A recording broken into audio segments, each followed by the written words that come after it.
Things are coming to a head in Washington. Articles of impeachment have been submitted by Jerry Nadler. There are two of them. There were supposed to be three of them. They were supposed to look a little different, and they don't.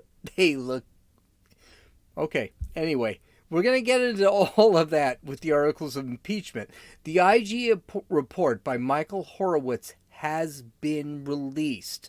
The media, as much as they want to spin it, are having a hard time spinning it, especially after what he said today. Michael Horowitz said today in front of the Senate Judiciary Committee. The Democrats tried to save face today, or yesterday, excuse me. Tried to save face yesterday. They couldn't. Well, they did, sort of. We'll talk about that. By approving a very important bill for the United States of America. The question is, are the changes that they made to the bill going to have any benefit to the American citizen? Who knows? This is Gene, and you're listening to Dumbasses Talking Politics. I had a bunch of people tell me, where have I been? I've had a rough week. I had to go to Los Angeles for the holiday, and then I had a family member pass away, and I was outside of the news for the last week. Now, that doesn't mean I didn't follow something. I did, but I stopped for a while. And I actually did have a really great podcast for other news, but it didn't happen because stuff has gone down. So this week has been insane. I'm even thinking of doing even a podcast of 10 to 15 minutes every night right now because things are just going absolutely insane. So let's start this whole thing.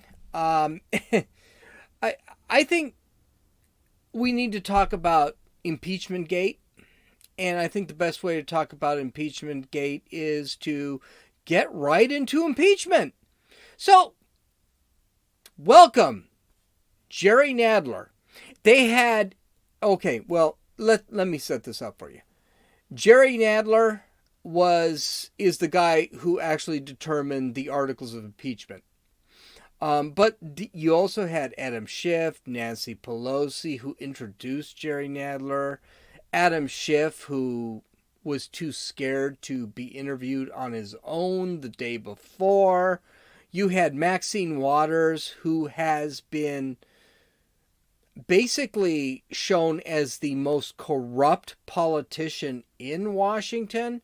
But whatever. And 68 other House of Representatives in the House that I've never seen before. I don't care. They all look creepy. So let's go straight into Jerry Nadler. And by the way, if you're watching this on YouTube, is Jerry Nadler quite possibly the weirdest looking guy I've ever seen? I understand he was, yeah. Anyway. And to have Jerry Nadler, I'm gonna preface this. To have Jerry Nadler sit back and have to say this solemn oath, the oath to protect the Constitution, and have Maxine Waters behind him? Oh my God, could you have had uglier people on the stage? Maxine Waters and Jerry Nadler?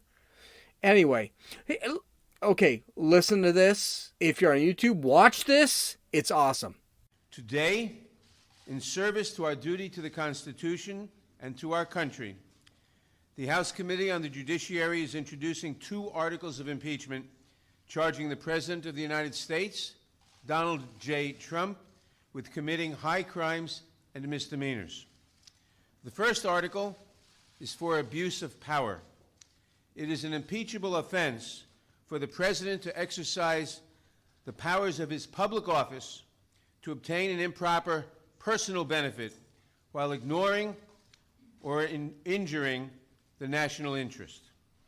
That is exactly what President Trump did when he solicited and pressured Ukraine to interfere in our 2020 presidential election, thus damaging our national security, undermining the integrity of the next election, and violating his oath to the American people. These actions, moreover, are consistent with President Trump's previous invitations of foreign interference in our 2016 presidential election. There's a lot to unpack here. And I even have paperwork right here to sit back and talk about it, because this stuff was kind of weird. First off, abuse of power. Abuse of power is actually not a crime. And I think that's kind of a big problem here. Here's the thing. Put this over here. When you're dealing with abuse of power is not a crime because there's no structure to it. There's no definite things. For example, if I'm abusing power, it's very possible I'm not actually abusing power. I'm just using my power to gain an advantage. And by the way, that's what people do who are in power. That's not a crime. When you're abusing power to commit a crime, you can basically abuse power and not commit a crime. That's true. For example, if your manager is a jerk-off and he decides to tell you something that's kind of unreasonable, but not reasonable, but not completely unreasonable, that could be abuse of power, because I have this, we have this at work happening all the freaking time. It's not an abuse of power. It's just, I got to do what I got to. How about this? So, an abuse of power.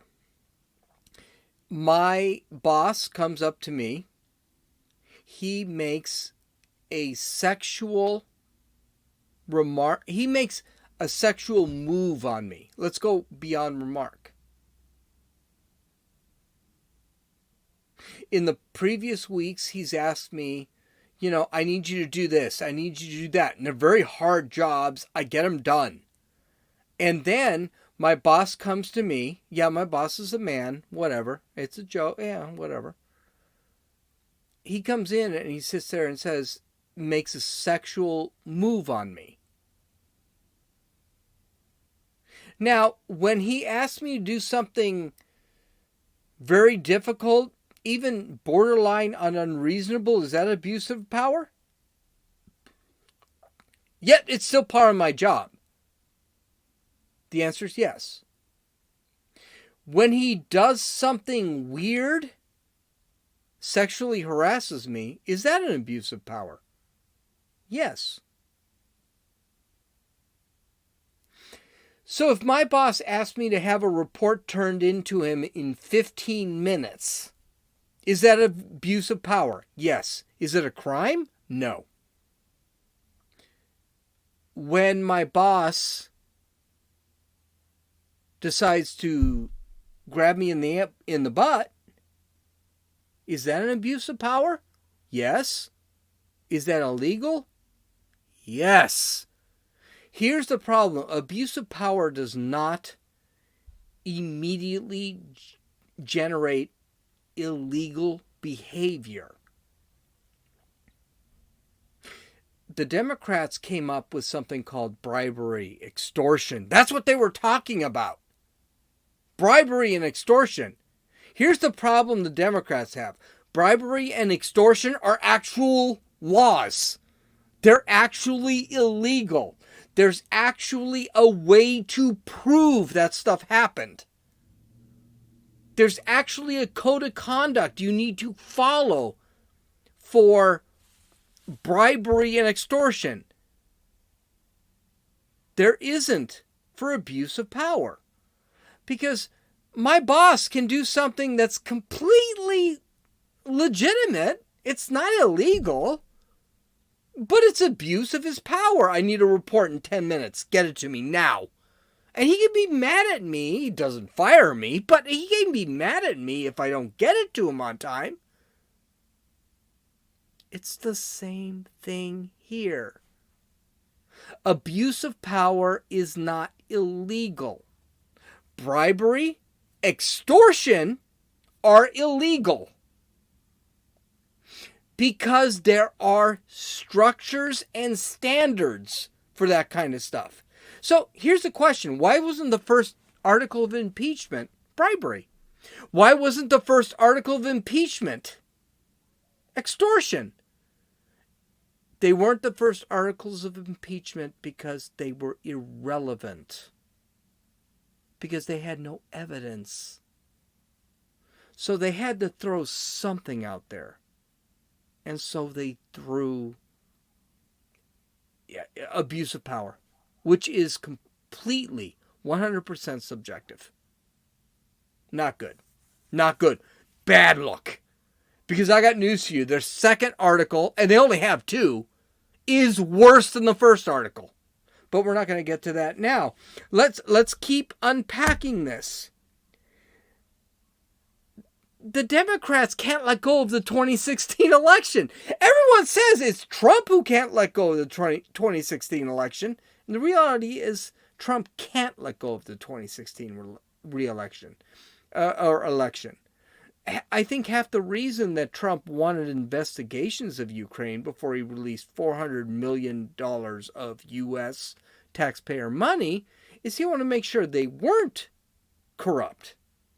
And I think Trump is just really ticked off that someone in the Soviet states actually messed with the election and made his election in 2016 irrelevant. That half the country sits back and says, I don't think, you know what, it's not half the country.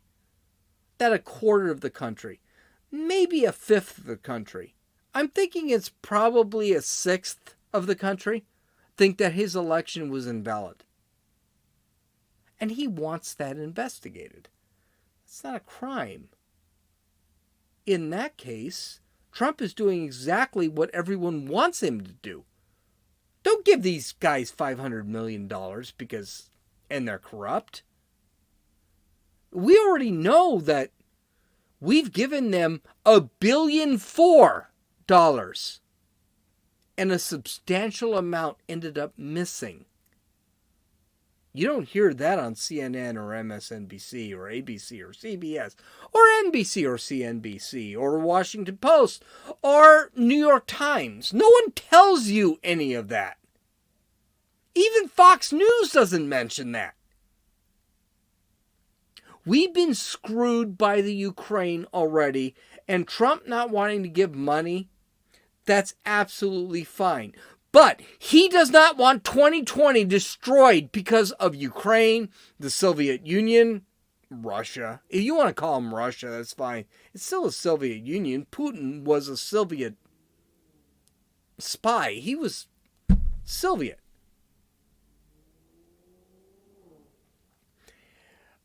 The thing is it Trump that wants to investigate 2016, or is it Trump that wants to investigate Biden? Do you think Trump worries about Biden? Biden couldn't care less about Trump. Or Trump couldn't care less about Biden. He will kill Biden in the election. Okay, and the third, the Democrats are already invalidating the 2020 election. It's happening. This is extremely dangerous, by the way. Our republic is in big trouble. It means that the second a Democrat is elected or a leftist is elected, we're going to have to defend the Electoral College. The Electoral College is important in the United States. It means that Los Angeles and New York and Boston do not elect the president. It means that Wisconsin, North Dakota, South Dakota, Wisconsin, Montana, Minnesota, They have as much say in the election. But the Democrats are already trying to say when Trump wins 2020, it is an invalid election. Here's the problem. The reason Trump will win in 2020 is the Democrats are crazy and their candidates are unelectable. Which is why Hillary is, I guarantee you, you hear me right now, I will make this call. By January 1st, Hillary Clinton is back in the campaign. Guarantee it. 100%. She's in. You're going to have an old rich white woman against an old rich white man. But she's a woman. And she's going to pass out, I don't know, 15, 20 times in the next 9 months. And she's going to lose her ass because she can't keep up with Trump.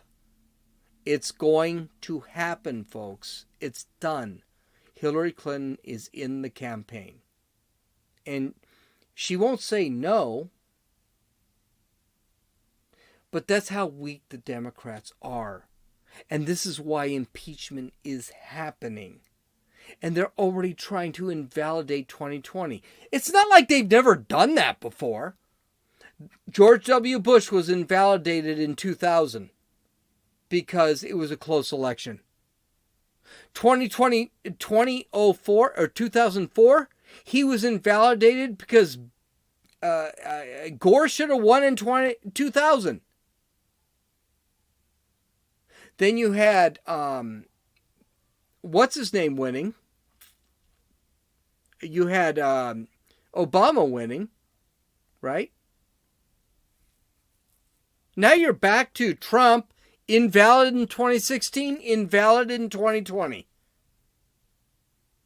The last president that was a valid elected president was the first George Bush. Even Reagan, they sat back and gave crap about. Is it every time a Republican is elected, it's going to be a problem with the race? A question for you. It's a rhetorical question. When Obama was elected, did you say we should impeach him? Let's just say Trump loses in 2020, unless there's some serious malfeasance. Should that president be impeached? I don't think so. And this is where a lot of legal scholars have a problem. You can't do this. It's bad. All right. I don't think I'm going to get to, I'm already 18 minutes into this conversation, but let's get to the second, let's get to the second article of impeachment. Listen to Nadler. And when he was caught, when the House investigated and opened an impeachment inquiry, President Trump engaged in unprecedented, categorical, and indiscriminate defiance of the impeachment inquiry. This gives rise to the second article of impeachment for obstruction of Congress. Wow, those are your two articles. Obstruction of Congress and abuse of power. Do you think that Congress can be any more vague? I don't think they can be. Okay, obstruction of Congress does not fit here, period. The president sat back and received a subpoena, said, no, I'm not going to go. And that was it. End of story. And suddenly the Democrats are screaming obstruction. Here's what the Democrats are really depending on, that the American people are so stupid they don't understand what's going on. That's what's happening here. This is not obstruction of justice. No, they didn't call that obstruction of justice. They called it obstruction of Congress. Do you know why it wasn't called obstruction of justice? So let me tell you why. Obstruction of Congress means that Congress sent a subpoena. The subpoena let's bring it to me. Let's make this easy. So I'm a regular guy. I'm called, maybe like John Bolton was, and I get a subpoena from Congress. And you know something? I hate Trump, but I don't necessarily like Congress. I don't like democratic ideals. I don't like anything else. I say, you know what? I'm not going to your I'm not going to your committee hearing. And Trump says, no, none of you have to go. Which, by the way, he's correct. It's not illegal to deny a subpoena. So, Congress really wants to talk to me because apparently I got something really hot in Donald Trump. And so, what do? They go to court. And they never did that with Trump or any of the people they wanted to talk to. They never did that. They wanted to talk to Giuliani. They wanted to talk to Mulvaney. They wanted to talk to Bolton. All they had to do is go to court and say, we want to talk to these guys. And if they had justification, the courts would have said, okay, then you have to talk to them. If they want to talk to Trump, all they have to do is go to court. And if the court says, yeah, you should be able to talk to Trump. And by the way, it's all the way to the Supreme Court. Yeah, you should be able to talk to Trump. It's only then when 2/3 of the checks and balances system determines what you do. That's why, here's the problem. Abuse of power. And a lot of people said this already. I'm going to say it again. The abuse of power is coming from coming from the House, because the House thinks they can just snap their fingers and everyone needs to run to them. And if they don't, it's a crime. That's not true. If you tell me the sky is blue and I say, no, it's white, just because you're in a higher position than I am, no, that's the checks and balances system. There are three sections of government: the executive, the legislative, and the judicial. If the executive has a problem with the legislative, or the legislative has a problem with the executive, they go to the judicial. Congress didn't do this. BS claim. It's not a crime. They could have taken Trump to court. And by the way, Trump has not rejected any court. He has not said, well, you told me the judiciary, federal court, appellate courts, the Supreme Court, has told me to do one thing, and I'm just going to say, no, I'm not going to do it. He's never done that. All they had to do was go to court. They're in too much of a frickin' hurry. It's stupid. It's absolutely stupid.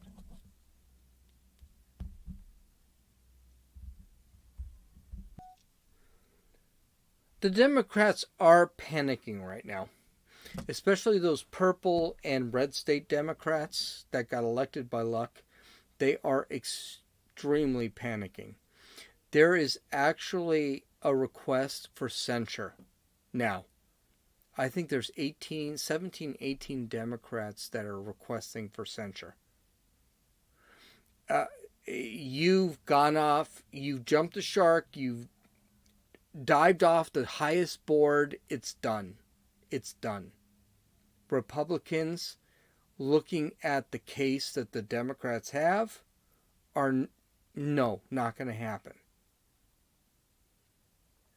Michael Horowitz testified today. Michael Horowitz made the Democrats look worse. Contrary to what Chris Cuomo said, he said, no, this is going to be bad. We're going to have to talk about that tomorrow. I'm approaching 30 minutes, and I swore I would end this. I may do two. But things are going really bad for the Democrats right now. And then you have Democrats that are saying, well, you have a Democrat. I have to look up her name. I read about her today. I was like, are you a dumbass? Then I saw she was a representative from California, and I realized she was. She sat back and said, well, when we win the House and Senate in 2020, we can go after Trump again for impeachment. When was the last time you saw a president win a general election and then lose both the House and the Senate?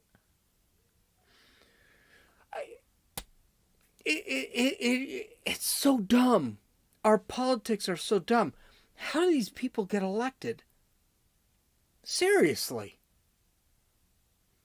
We're definitely doing a podcast tomorrow. And we're doing a podcast tomorrow because I think the news cycle is going so fast we can't keep up with it. I can't talk about the Horowitz report tonight. There's no way. I'll be 3 hours. I'm already 26 minutes, and it's just with the impeachment articles. But I also need to talk about the USMCA. That was approved. Pretty awesome. Guys, you can follow me on Twitter at RunninFool. You can visit my website for show notes and videos and pictures and all the fun stuff. Links to where I got all this information at www.dumbassestalkingpolitics.com.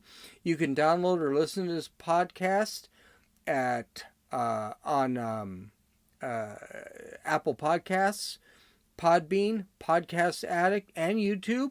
And you can actually watch the video podcasts of this on YouTube. If they don't ban me, which they shouldn't because I'm just not that important. This is Gene, and you're listening to Dumbass Talking Politics.